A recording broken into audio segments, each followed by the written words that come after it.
తెలుగు రాష్ట్రాల్లో అతిపెద్ద lift manufacturer lifts ట్రై.com dealership కూడా ఇవ్వబడును.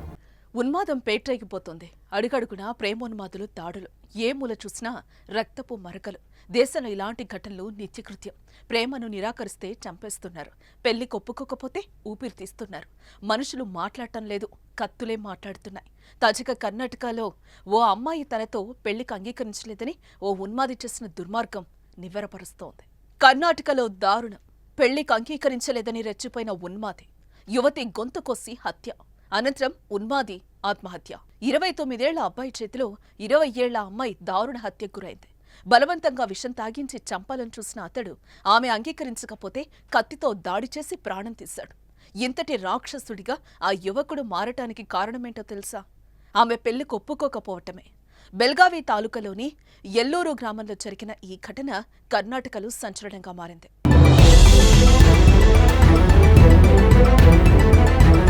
హత్య చేసిన యువకుడి పేరు ప్రశాంత్ కుందేకర్. ప్రశాంత్ ఓ పెయింటర్. ఏడాదిగా హత్యకు గురైన ఐశ్వర్యను ప్రేమిస్తున్నాడు. వెంటపడి వేధిస్తున్నాడు. పెళ్లి చేసుకుంటానని ఐశ్వర్య తల్లి నొప్పించే ప్రయత్నం చేశాడు. కానీ ప్రశాంత్ ప్రపోజల్ను వారు ఒప్పుకోలేదు. తన కూతుర్ని ఇవ్వడం ఇష్టం లేదని ఆ తల్లి చెప్పింది. ఐశ్వర్య నుంచి కూడా అదే మాట. ఈ మాటలు విన్న ప్రశాంత్ తనలోని సైకోని నిద్రలేపాడు. నా ప్రేమ కాదంటారా అంటూ ఆగ్రహంతో రగిలిపోయాడు. ఐశ్వర్యను చంపి తాను కూడా చనిపోవాలనుకున్నాడు.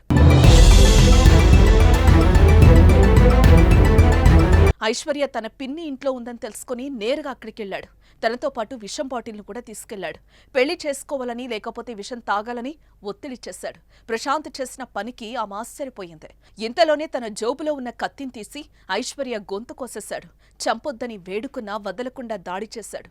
ఉన్మాది దాడిలో తీవ్రంగా గాయపడిన ఐశ్వర్య మృతి చెందింది. ఆ తర్వాత అదే కత్తితో తన గొంతు కోసుకుని అక్కడే ప్రాణాలు విడిచాడు. ప్రేమ పేరుతో యువతులు వెంటపడుతున్న పోకిరీలు తమ ప్రేమను అంగీకరించని సందర్భాల్లో విచక్షణను కోల్పోయి మృగాల్లా ప్రవర్తిస్తున్నారనడానికి మరో సాక్ష్యమే ప్రశాంత్ చేసిన పని. దుర్మార్గంగా వ్యవహరించి ప్రాణం తీయడంతో పాటు ప్రాణం తీసుకున్నాడు. ఇలాంటి అవాంఛిత ఘటనలు సమాజాన్ని భయభ్రాంతులకు గురి చేస్తున్నాయి. ఉన్మాదుల చర్యలకు ఎలా అడ్డుకట్ట వేయగలం? మీరే కామెంట్ చేయండి.